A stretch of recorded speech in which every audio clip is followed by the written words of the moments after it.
নমস্কার বন্ধুরা, আশা করি প্রত্যেকেই ভালো আছেন। যে যেখানেই থাকুন ভালো থাকুন ও সুস্থ থাকুন। আজ আপনাদের সামনে হাজির হয়েছি একটি নতুন ভিডিও নিয়ে, যেখানে আমরা সংক্ষিপ্তভাবে আলোচনা করব ট্রাম্পের নতুন শুল্ক নীতি, যা নিয়ে ইতিমধ্যে সারা বিশ্ব জুড়ে বাণিজ্য যুদ্ধ শুরু হয়ে গেছে। ক্রমবর্ধমান বাণিজ্য যুদ্ধের মধ্যে মার্কিন প্রেসিডেন্ট ডোনাল্ড ট্রাম্প চীন পণ্যের উপরে 145 পর্যন্ত শুল্ক আরোপ করেছেন। চীনও পাল্টা জবাব দিয়েছে, চীন কিন্তু ছাড়েনি। চীন পাল্টা জবাব দিয়েছেন যে মার্কিন পণ্যের ওপর 125% পর্যন্ত শুল্ক আরোপ করেছেন। ট্রাম্প অন্যান্য সকল দেশের পণ্যের উপর 10% কর আরোপ করেছেন। একই সাথে কয়েক ডজন দেশের জন্য 90 দিনের জন্য অনেক বেশি হার স্থগিত করেছেন। তিনি যুক্তি দেন যে শুল্ক মার্কিন উৎপাদন বৃদ্ধি করবে এবং কর্মসংস্থান রক্ষা করবে, কিন্তু বিশ্ব অর্থনীতি বিশৃঙ্খলার মধ্যে নিক্ষিপ্ত হয়েছে এবং ভোক্তাদের জন্য দাম বৃদ্ধির আশঙ্কা করা হচ্ছে, যা কিনা কিন্তু একটা অশনি সংকেত এই ডামাডোলের বাজারে। এবার আমরা সংক্ষেপে জেনে নেব শুল্ক কি এবং এগুলো কিভাবে কাজ করে। শুল্ক হলো অন্য দেশের থেকে কেনা পণ্যের উপর আরোপিত কর। সাধারণত এগুলি একটি পণ্যের মূল্যের শতাংশ। বেশিরভাগ দেশ থেকে পণ্যের উপর 10% শুল্ক আরোপের অর্থ হলো $10 পণ্যের উপরে $1 কর আরোপ করা হবে, যার মোট খরচ $11 পৌঁছে যাবে।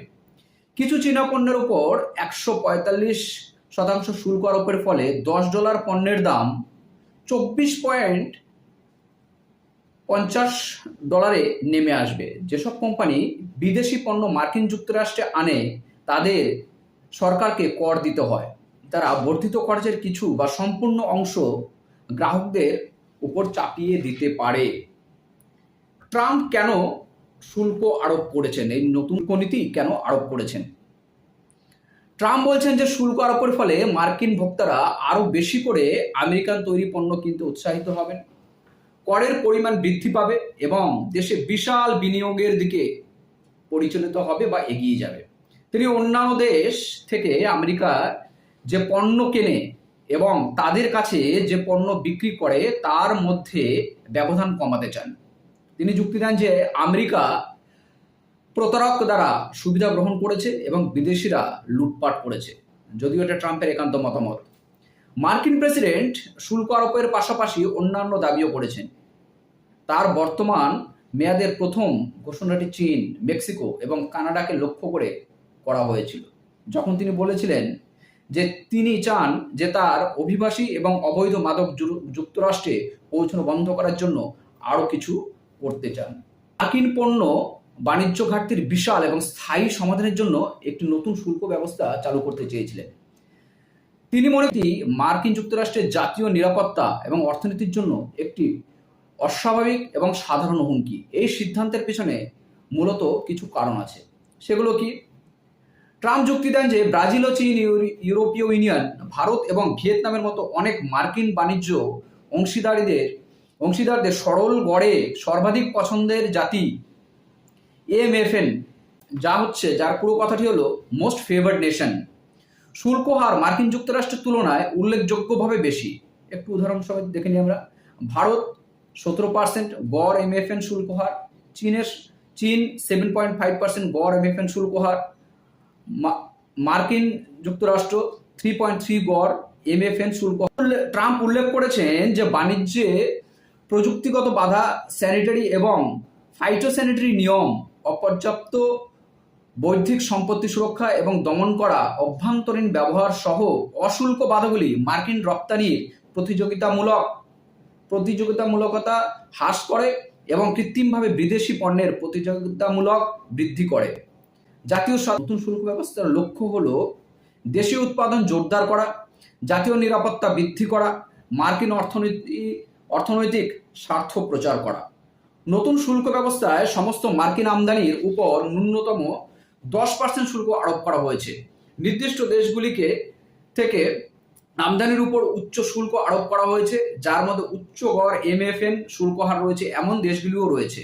লক্ষ্য হলো বিশ্বব্যাপী বাণিজ্য প্রবাহ পুনর্ভারসাম্যকরণ, পারস্পরিক সহযোগিতা বৃদ্ধি এবং মার্কিন জাতীয় ও অর্থনৈতিক নিরাপত্তা রক্ষা করা। ট্রাম্পের নতুন শুল্ক নিয়মের প্রভাব বিশ্বব্যাপী অনুভূতি ইতিমধ্যে হয়েছে, ভবিষ্যতে আরও হবে। বিভিন্ন দেশ এবং শিল্প বিভিন্নভাবে প্রভাবিত হবে। এখানে কয়েকটি বিশদ বিবরণ দেওয়া হলো বা আলোচনা করা হলো। প্রভাবিত দেশ, 1 নম্বরে চীন। বেশিরভাগ আমদানির উপর 145% শুল্ক আরোপের সম্মুখীন, যা চীন থেকে আমদানি উল্লেখযোগ্যভাবে কমে যেতে পারে। চীন ইতিমধ্যে সমস্ত মার্কিন রপ্তানির উপর 125% শুল্ক আরোপ এর প্রতিশোধ নিয়েছে। কানাডা এবং মেক্সিকো প্রাথমিকভাবে 25% শুল্ক আরোপের সম্মুখীন হয়েছিল, কিন্তু ইউএসএমসিএ সম্মত আমদানির জন্য ছাড় নির্দিষ্টকালের জন্য বাড়ানো হয়েছে।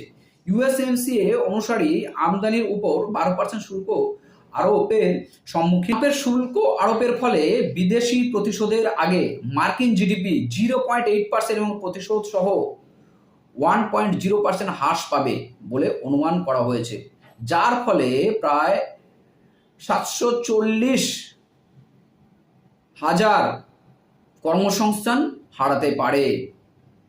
বিশ্ব বাণিজ্যে শুল্ক আরোপের ফলে দাম বৃদ্ধি পেতে পারে, পণ্যের উপলব্ধ পরিমাণ হ্রাস পেতে পারে এবং বিদেশি রপ্তানিকারকদের উপর অর্থনৈতিক বোঝা চাপতে পারে। শিল্প নির্দিষ্ট প্রভাব কি পড়তে পারে? গাড়ি, কানাডা এবং মেক্সিকো থেকে মার্কিন সামগ্রী বাদ দিয়ে সমস্ত গাড়ি আমদানির উপর 25% শুল্ক আরোপ মোট গাড়ি শিল্পকে প্রভাবিত করতে পারে। ইস্পাত এবং অ্যালুমিনিয়াম, ধারা 232-এর সম্প্রসারিত শুল্ক, যার মধ্যে দেশের ছাড়ের অবসান এবং অ্যালুমিনিয়ামের শুল্ক 10% থেকে 25% বৃদ্ধি অন্তর্ভুক্তি করতে পারে। সেমিকন্ডাক্টর এবং ওষুধ 25% এবং তার বেশি শুল্ক আরোপের পরিকল্পনা করা হয়েছে এবং এই শুল্ক আরোপের কৃতিত্ব নির্দিষ্ট করা হয়নি। রাজস্ব উৎপাদন, মার্কিন ফেডারেল সরকার প্রচলিত ভিত্তিতে আগামী দশকে শুল্কের মাধ্যমে $2.2 ট্রিলিয়ন রাজস্ব সংগ্রহের অনুমান করা হয়েছে, তবে নেতিবাচক অর্থনৈতিক প্রভাব বিবেচনা করে গতিশীল ভিত্তিতে $1.4 ট্রিলিয়ন রাজস্ব সংগ্রহ করা হবে। ট্রাম্পের এই নতুন শুল্ক নীতির ফলে কিছু প্রশ্ন আমাদের মনে চলেই আসে। প্রথম প্রশ্ন, শেয়ার বাজারে কি হতে পারে এবং এর কি প্রভাব পড়তে পারে? ট্রাম্পের শুল্ক ঘোষণায় বিশ্বব্যাপী শেয়ার বাজারে উল্লেখযোগ্য অস্থিরতার সৃষ্টি হয়েছে। ইতিমধ্যে আপনারা লক্ষ্য করেছেন, ভারত সহ এশিয়ার বিভিন্ন দেশে শেয়ার বাজারে যথেষ্ট ধস নেমেছে। শেয়ার বাজার হলো এমন একটি জায়গা যেখানে সংস্থাগুলি তাদের ব্যবসার শেয়ার বিক্রি করে। বিশ্বের প্রতিটি কোম্পানির মূল্য কত এবং তাদের ভবিষ্যতে লাভ কি হবে তার সর্বোত্তম অনুমান তারা প্রতিফলিত করে। পেনশন, চাকরি এবং সুদের হারের উপর প্রভাবের কারণে শেয়ার বাজারের দামের পতন অনেক লোককে প্রভাবিত করে, এমনকি তারা সরাসরি শেয়ারে বিনিয়োগ না করলেও। মার্কিন ভোক্তাদের জন্য কি দাম বাড়বে? অনেক অর্থনীতিবিদ আশা করেছেন যে শুল্ক আরোপের ফলে আমদানিকৃত বিভিন্ন পণ্যের দাম বেড়ে যাবে, কারণ কোম্পানিগুলি তাদের বর্ধিত খরচের কিছু বা সমস্ত অংশ বহন করে। ক্ষতিগ্রস্ত পণ্যগুলির মধ্যে পোশাক থেকে শুরু করে কফি এবং অ্যালকোহল থেকে শুরু করে ইলেকট্রনিক্স সবকিছুই অন্তর্ভুক্তি থাকতে পারে। কিছু সংস্থা কম বিদেশি পণ্য আমদানি করার সিদ্ধান্তও নিতে পারে, যার ফলে উপলব্ধ পণ্যগুলি আরও ব্যয়বহুল হয়ে উঠতে পারে। আমদানিকৃত উৎপাদন ব্যবহার করে মার্কিন যুক্তরাষ্ট্রে তৈরি পণ্যের দামও কিন্তু অনেকটাই বাড়তে পারে। যাই হোক বন্ধু, আমি খুব সংক্ষিপ্ত আকারে ট্রাম্পের যে নতুন শুল্ক নীতি এবং সারা বিশ্বজুড়ে তার প্রভাব ইতিমধ্যেই উল্লেখযোগ্যভাবে লক্ষণীয়। ভবিষ্যতে আমাদের নজর থাকবে এই নীতির উপরে, অর্থনীতির কতটা উন্নতি বা অবনতি হয় আমরা সাধারণ মানুষ হিসেবে আমরা অবশ্যই নজর রাখব এবং দেখব। নমস্কার বন্ধুরা, ভিডিও শেষ করার আগে আমার বিনীত অনুরোধ যে একটু আপনার 2 সেকেন্ড সময় নষ্ট করে একটা সাবস্ক্রাইব আর লাইক করে দেবেন। আপনার একটি সাবস্ক্রাইব এবং একটি লাইক আমাদের অনুপ্রাণিত করে নতুন ভিডিও করতে এবং আরও নতুন তথ্য সংগ্রহ করতে।